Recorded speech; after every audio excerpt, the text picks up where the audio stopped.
I'm an expert in movies. Why? Because my wife and I go on date night once a week.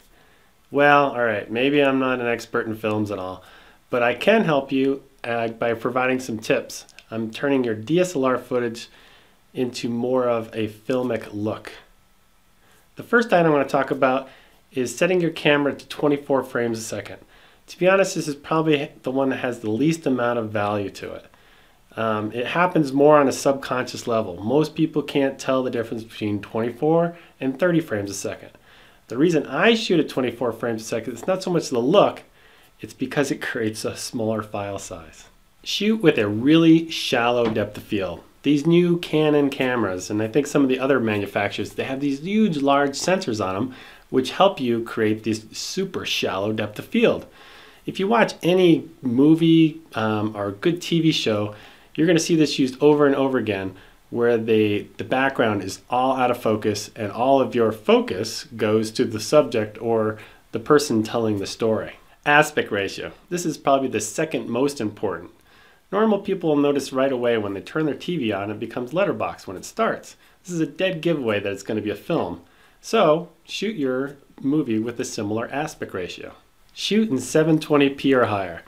To match film, you're going to need all the resolution you can get. However, many people are not going to notice much difference between 720 and 1080. Use a tripod, a monopod, a rig on your shoulder.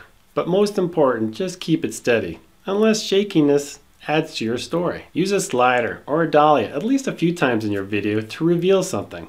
You see this over and over again in just about every movie. Use a jib. Most films have an establishing opening shot, and most are done on a jib, where the camera starts to glide up from maybe the street level up into the trees to give you a different perspective. Shoot your videos flat, and then color your videos in post.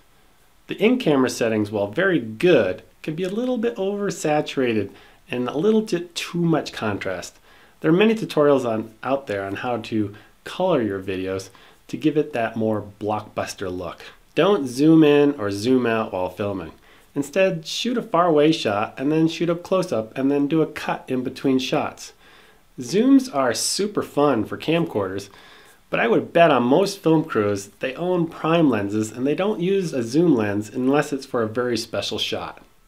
The last one has nothing to do with video, but if your audio sounds like crap because your mic is mounted on your camera or because you're missing some important background music that completes the scene or some missing Foley noise, even if you did everything else right on this list, audio is 50% of your video.